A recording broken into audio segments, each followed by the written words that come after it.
Everyone, we're here with she is the author of Something Like Sunflowers. It's wonderful to have you. Hi, thank you so much for having me. Right. So let's dive in. So Something Like Sunflowers. Where did the inspiration come from? Yes, something like sunflowers came to me in a bunch of different moments, but the real inspiration was my mom had sadly passed away right in the early drafting stages, and I needed a way to pour my grief into something and just kind of believe in healing and second chances. And I just found this love story between these two people developing. And it was a great way to kind of take all of that energy and that that need for healing and growth and discover it through a character. I'm so sorry for your loss. Thank you. Um, it must have been hard, like going through that and then Yeah. writing and going on. Yeah, it was really kind of a moment where I was facing my own mortality. And I was Mm. kind of like, she had a lot of stuff that she wanted to do before she passed away, and she never got the chance to do those things. So rather than sitting there and going, oh, I really want to write this book, and I've always wanted to be a published author and, tell these stories, I just kind of put that energy into the storytelling. And the inspiration for Devin, the main character, she's kind of unlikable. And I had read she's unlikable in the beginning, a lot of people will say. And I had read It Happened One Summer by Tessa Bailey, and her main character, Piper, was pretty unlikable in the beginning. And Nesta in the Akatar series by Sarah J. Maas. And I Yes. really wanted to write something like that, like a character that you don't really love, but you can see their growth at the end. You're really rooting for them. No, I think that's the something what I really like in books. It's like the character development. It's like maybe she is unlikable, but she's growing and she's getting Yes. bigger, you know. I don't like two-dimensional characters at all, but that's just me. So, can you tell me a bit more about what the book is about? Yeah. So Devin Lynn Campbell, she is this sassy news anchor, and she is just tired of her life. She feels like she's going to be in a different place than she is. And so, right at the beginning of the story, she just quits her job. She decides she's not going to work for the news station anymore. And it's her brother that really tells her, "Hey, and this term is used a lot in our culture, but he says, you're kind of a B word, and you're kind of entitled and pretty selfish, and you're not really like how you used to be anymore." And so she's like, "Well, that's completely unfair." And through this process of like going into these job interviews and finding this new job, she's kind of pinned against her ex-boyfriend for a job. And it takes her back to her hometown, and she has to kind of confront her roots and her past. And a lot of what you learn through her story is the flashbacks, the past information that really shaped who she is and why she's become this B word, so to speak. Yeah, And I think it makes her more likable the more you learn about her. I think so. So like a normal day for you as a writer, how does it look like? It's always different.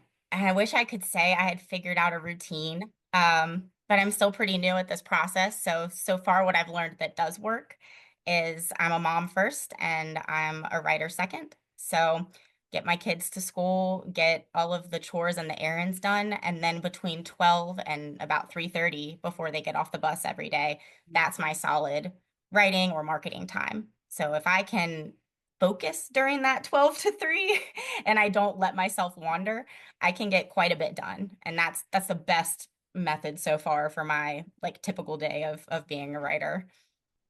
Well, that's fair enough. Um, so when you talk about Devon and her character development, so how do you approach that? Like, can you walk us through like her development and how you came up with that?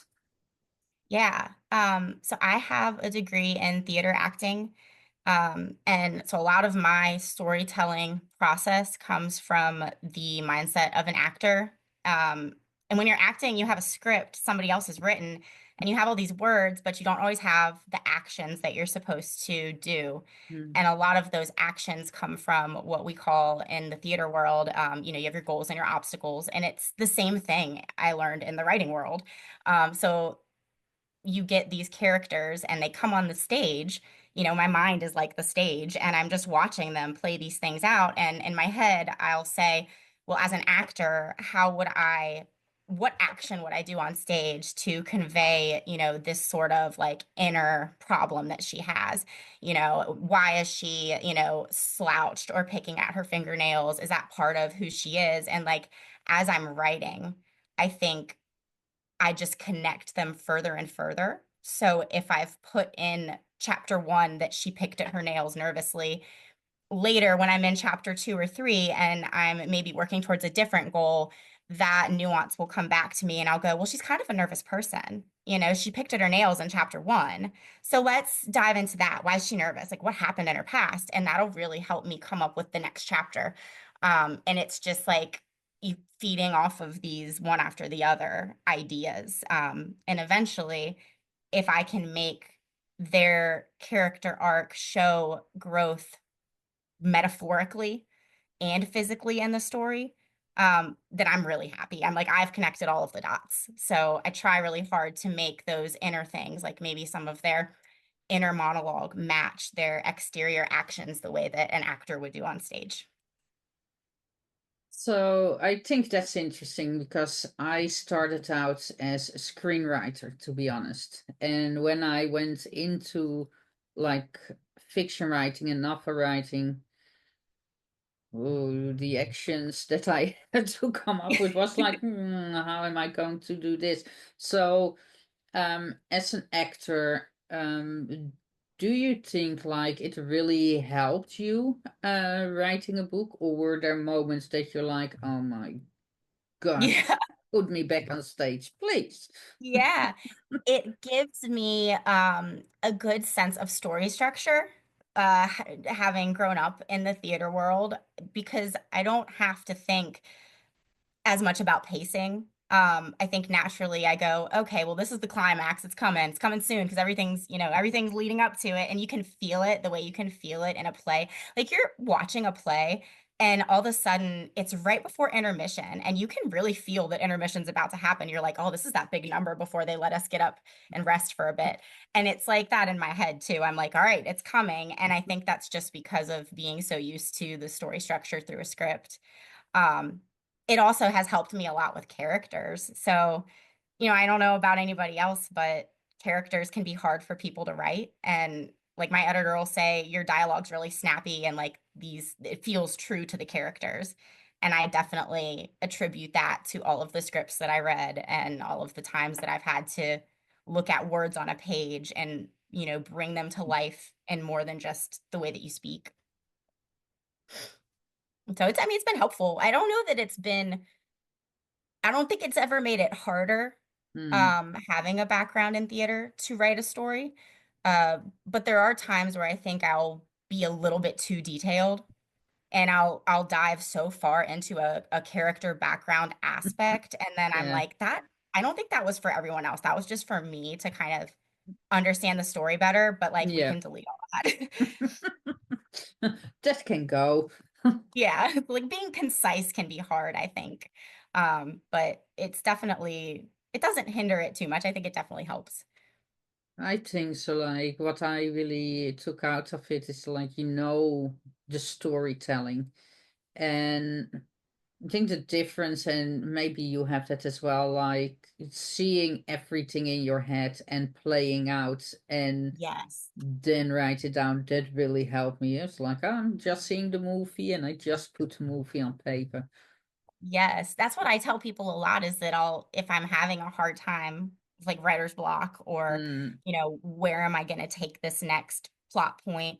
I'll kind of close my eyes and I'll maybe put the character in a place that maybe they haven't been before. Like normally, maybe they hang out at the bar together, but we're just going to put her at a bench by herself in the park today and let her think about something that she's looking at. And as soon as I start to do that, it's like like you said, it plays out like a movie. And I'm like, okay, I can picture where she's sitting and I can picture the tree, and it just helps you get into it.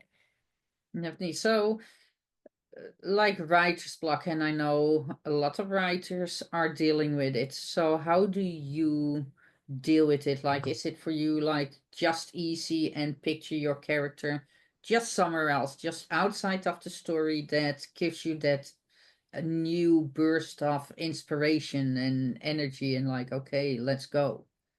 Yeah, and sometimes if I can't get to that mental headspace, because I mean, I think everyone faces a point where they're just like beating down a wall where they're like, I just can't think of anything and I'm frustrated with myself. I think sometimes you get so frustrated with yourself because you're creatively at a block that it makes it even worse. Like you can't move past it, and it's not necessarily that you can't think creatively, it's just that you're tired of even thinking about it.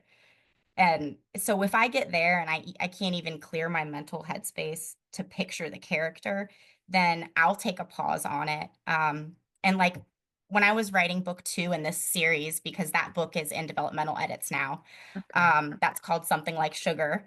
And when I was writing it, I did get to a point where and I'm at that point now in book 3, so maybe it's just a habit, but I get to this point where I'm not sure where the plot's going. I'm a discovery writer. So I'm Oh, not plotting. Yeah. your And pants. I Okay. am. And I will pants my way into a box and then I'll go, oh no, like I love all of this, but where is it going? It's just a bunch of witty comments right now.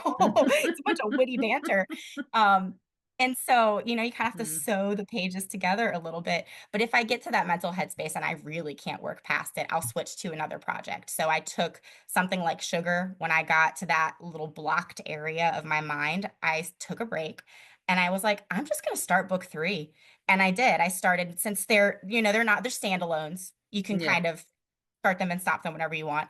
Um, but I did. I started book 3. I got like maybe 15,000 words in. I was so into it. And then I was ready to go back to book 2 again. And I hadn't seen it in a while. And I was excited about it again. So taking a step away is the ultimate, last step for me. If I really can't go further and keep writing, then I'll just take a step away. I think that's a good tip as well. It's like sometimes you're just staring for days at that empty page and Hmm. seeing the tick, tick, tick, tick. Yep. The little Oh cursor. my Or God. worse, you'll write a word and then you'll delete the same word. It's just driving you insane. And taking a step back and taking the break and like get that new feeling of inspiration, but excitement as well is really important, I think, to Yes, actually or just even continue. going for a walk or going for a run or playing, fetch with a dog. And sometimes I'm blocked creatively and then I'll turn on the radio or I'll scroll on Instagram. I'll be looking at reels. The other day I was looking at reels and this firefighter video popped up, and he had like saved a bunch of people's dogs in the LA fires.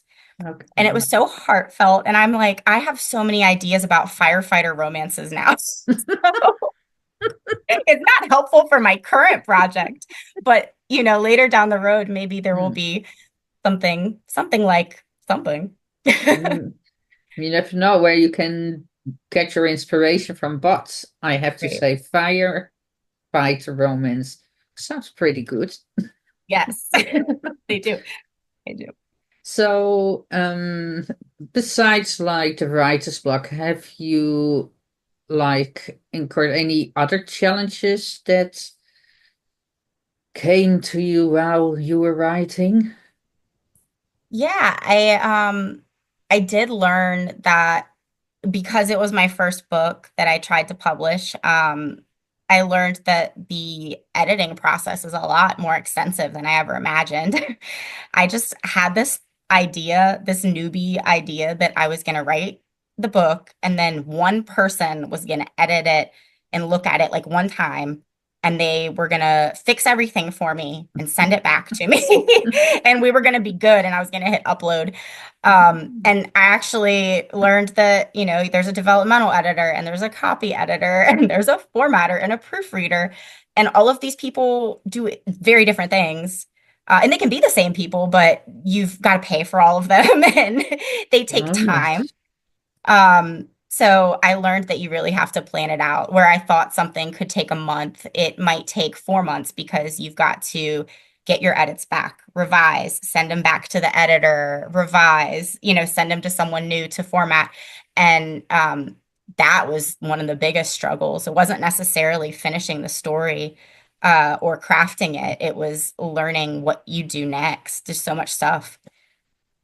Especially for a beginning writer, I think it can be a lot and very overwhelming. I think though, like sometimes, especially like in the indie author culture, it's like, okay, I wrote my book and here I Yeah. go. I will publish it. Fun. And it's like, well, whole time you missed like six other steps that come Great. in between. Um, and it's a lot, and I think it's uh pricey as well, but it's like an investment that you do in yourself to Right. make your book just the best it can be. So good on you. Well, Like, thank here we you. Yeah, are. and I love the professional feel of it with everybody's eyes on it. It makes me happy to see that a team of people have worked on it and, that it wasn't just me blindly going out there. People believed in it. So it's nice to have people in your corner, whether you're paying them or not. It's nice. Oh, absolutely. Like, they're cheering for you as well. Like, they want your book to succeed. So before writing the book, like, why did you decide to actually write a book? Yeah. So I think I was always writing. When I was a kid, I remember having a lot of spiral notebooks and they were a mix of doodles. I used to doodle a lot and I would like doodle like a rose and it was so dramatic, like dramatic kid stuff, like a rose with a bunch of thorns, and then there would be this like dark poetry for like an 8-year-old. And so I took that writing, I think, throughout the years, and I was writing songs as a teenager. I'd play them on my guitar, and so writing's always been super important to me. Um, and throughout the years, people would say, "Have you ever considered writing a book?" So I did try to write. I wrote 4 or 5 wrote not children's children's romance. That'd be weird. I wrote 4 or 5 children's literature. Kind of like poetry books. And I think that's why nobody responded to my query letters because they were very much like poetry for children. And it's very hard to sell poetry for adults, let alone children. Yes. Um, Yeah. so I let it sit on the back burner for several years and Mhm. I got my theater degree. I ended up becoming a mom and a chicken farmer. We have chickens and ducks, and life just kind of went from there. But I missed writing and I missed reading. So a couple years ago, I got way back into reading. I read all of the popular romance bookstagram books everybody was talking about. And I said, now's my time. It's super popular right now. And I've always wanted to write, and romance is my favorite thing to read. So we're going to do it. And we're not going to query, we're just going to publish it ourselves. So that was Well, it. I think there isn't a lot of big differences between traditional and self-published nowadays. Like, self-publishing is so big. So you go. Thank you. Thank you. Um, It's there's pros and cons to both, but I'm finding yes, that self-publishing is the what I can do right now. So it's do what you can. it is. You were talking like, okay, I wanted to go back in reading. Um, is there any, like, I know you talked about Sarah J. Maas, but is there any other like romance author or book that you're just like, oh yes, I want to I have a have book like that? so many. Usually it's more the author that I'm into than the particular book. Because once I find somebody and I really enjoy their words, I just want to keep reading that person over and over again. So I will say one of my favorites is for small town romance is Adriana Locke. And she was actually a really big supporter for me. I had a bunch of questions early on, and she was an amazing cheerleader and answered my questions. So she didn't know who I was, but she was very willing to help me and guide me through the process early on. And her books are just wonderful. So for sure, Adriana Locke and Tessa Bailey. I love her books. Emily McIntyre, Hmm. her Never After series is absolutely one of my favorite book series for romance. I love how she takes her fractured fairy tales and she just makes them into something completely different. So yeah, I mean, there's so many. I could probably go on forever with my favorite ones. But I will say one, Tara, I think you pronounce it Mafi, Tara Mafi with her Shatter Me series. It's like a young adult dystopian romance. Okay. Um, I read her books in my early 20s, and I remember thinking to myself, her language is so flowery and beautiful, and I hadn't read anything like it before in like a romance. Hmm. And so for sure she was like a huge early influence on me wanting to write something with beautiful language. That's like I love it, like getting into like those different worlds. And but as a writer as well, like reading other people's work, it sometimes really inspires me as well. Hmm. And like sometimes I just want to try something completely new. It's like, okay, this writing style is so different. Let's try it. Um, Yes. so yeah, it's really good to have like a couple of authors that you really get into their work and just love it because it's like the love for storytelling Yes.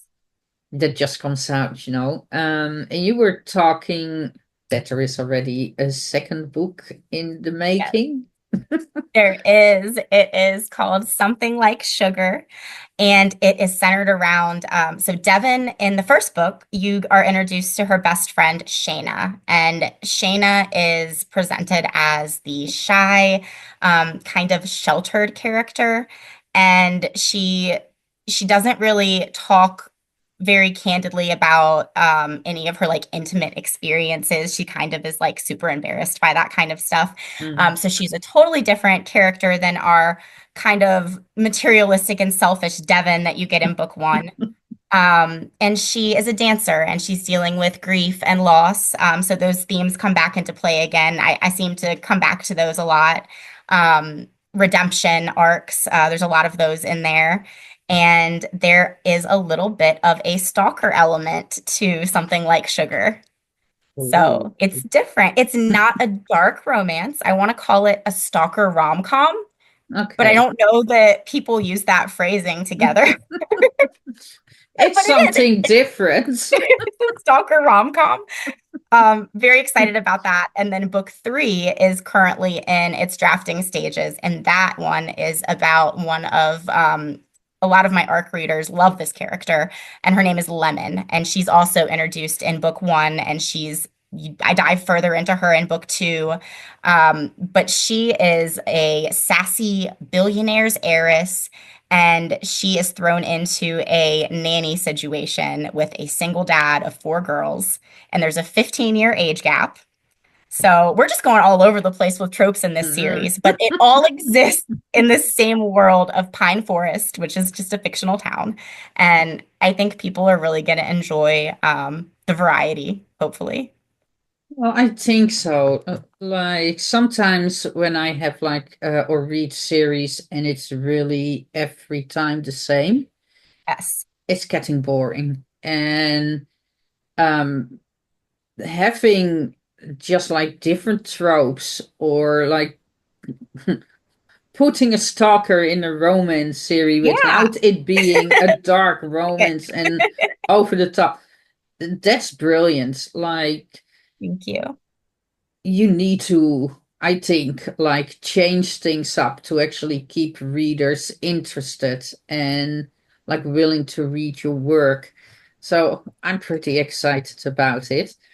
Thank you. Um, thank you so much for being here. People, something like sunflowers you Yes. can buy. We will put a link. Oop, right in front of my face. I will put a link into the story so you guys can actually go back to it, and there will be a completely different written article as well on our blog, where you can buy something like sunflowers as well. Guys, thank you for watching. Uh, thank you so much for being here. Thank you so much for having me. It was a pleasure. Okay, and guys, stay tuned for another interview next time.